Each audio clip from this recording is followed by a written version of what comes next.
জাপানিজরা কিভাবে তাদের সংসার থেকে প্রতি মাসে যেভাবেই হোক একটু একটু করে টাকা জমায়। বিষয়টা আসলে ভাবার মতোই।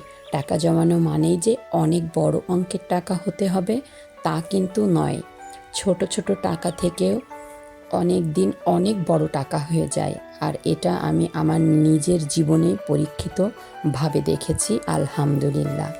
আসসালামু আলাইকুম প্রিয় আপুরা, কাছে দূরে, দেশে অথবা প্রবাস, যে যেখান থেকেই আমার এই ভিডিওটা দেখছেন, আশা করি আল্লাহর রহমতে আপনারা সবাই ভালো আছেন। আমিও ভালো আছি, আলহামদুলিল্লাহ। ভিডিওর শুরুতেই বলছি, এখনও যারা আমার এই ছোট্ট চ্যানেল সোনিয়ার সংসার এটা সাবস্ক্রাইবার করেননি, প্লিজ সাবস্ক্রাইবার করে আমার এই ছোট্ট পরিবারের একজন সদস্য হয়ে যান। আজকের ব্লগটা শুরু করছি ঘর গোছানোর কাজ দিয়ে। ভাবলাম কাজ করতে করতে আপনাদের সাথে একটু গল্প করি।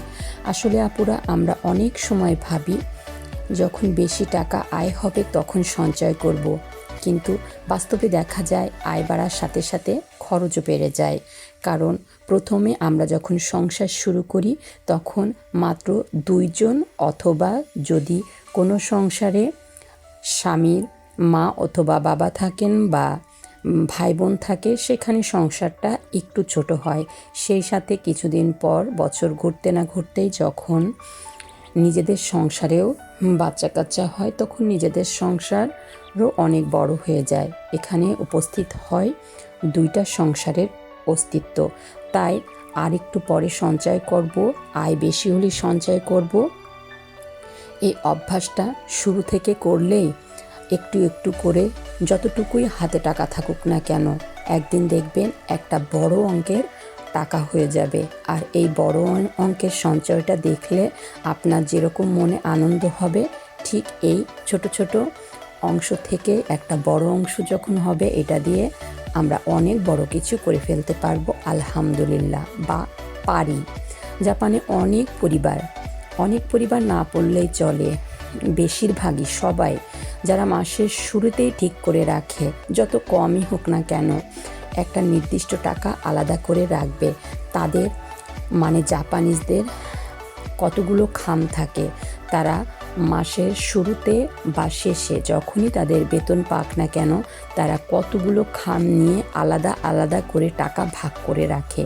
যে এই টাকা আমি এই মাসে ঘুরতে যাব, এই টাকা দিয়ে মুদির বাজার করব, এই টাকা দিয়ে গাড়ির গ্যাস বা তেল কিনবো, এই টাকা দিয়ে কারোর জন্য গিফট কিনবো, এই টাকা বাচ্চা কাচ্চা বা সন্তানদের জন্য খরচ করব। তারপরে তাদের একটা টার্গেট থাকে, আর কিছু টাকা আমি জমাবই, তারা যেভাবেই হোক তারা জমাবেই। এইটা হলো তাদের লক্ষ্য। এই কারণেই তো জাপান এত উন্নত দেশ। আমার কাছে সবচেয়ে বেশি ভালো লাগে তাদের এই বিষয়টা। তারা ছোট ছোট টাকাকে কখনো ছোট মনে করে না। আজকে একটু বাঁচলো, কালকে একটু বাঁচলো, এভাবেই ধীরে ধীরে একটা সঞ্চয় তৈরি হয়। আমরা অনেকেই ভাবি এই অল্প টাকা সংসারে নিজেদেরই বাজার খরচ চলে না, এটা থেকে আবার সঞ্চয় করব কিভাবে। তবে বিশ্বাস করুন, বড় সঞ্চয় কিন্তু একদিনে হয় না। ছোট ছোট সঞ্চয় থেকেই একদিন এই সঞ্চয়টা অনেক বড় একটা আকার ধারণ করে। তাই আমাদের যে যার সংসার থেকে 100 টাকা হোক, 200 টাকা হোক, 5 টাকা হোক আর 10 টাকা হোক, সঞ্চয় করেই দেখুন আপুরা, দেখবেন একদিন এই সঞ্চয়ের বিরাট অংশ একটা অনেক বড় কাজে আসবে আপনাদের, ইনশাআল্লাহ।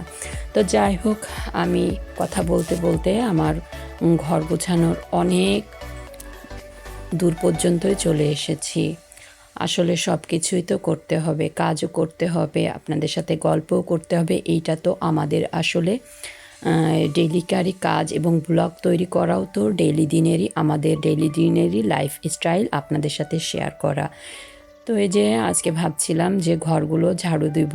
আসলে আমি মেশিন বা ভ্যাকিউম ক্লিনার ব্যবহার একদমই করি না, কারণ কার্পেট জাতীয় যে জায়গাগুলোতে কার্পেট আছে সেই সবগুলোতে আমি ভ্যাকুয়াম ক্লিনার ব্যবহার করি।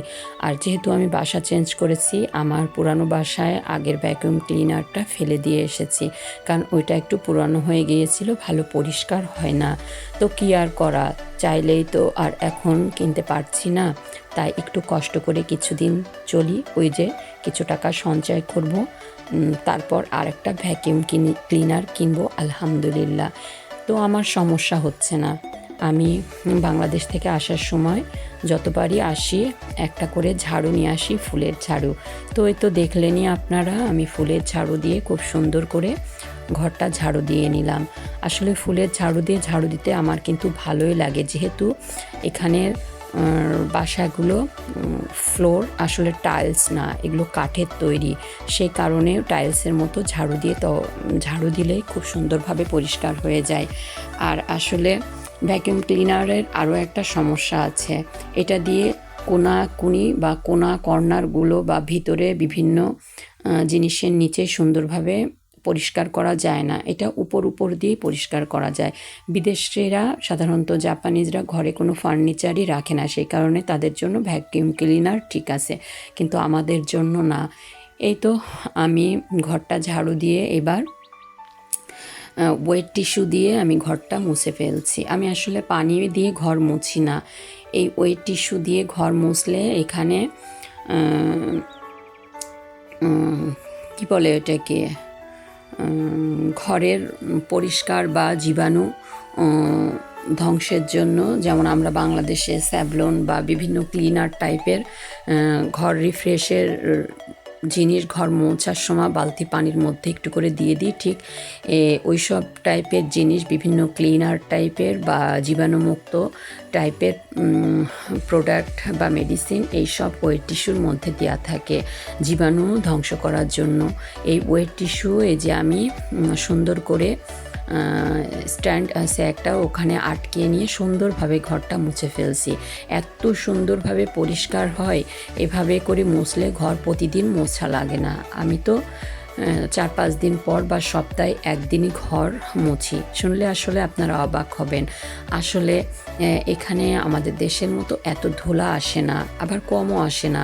একটু সুন্দর করে এই ওয়েট টিস্যু দিয়ে মুছলে এত সুন্দর পরিষ্কার হয়ে যায় যে মনে হয় নতুনই এখন এই ফ্লোরগুলো তৈরি করা হয়েছে।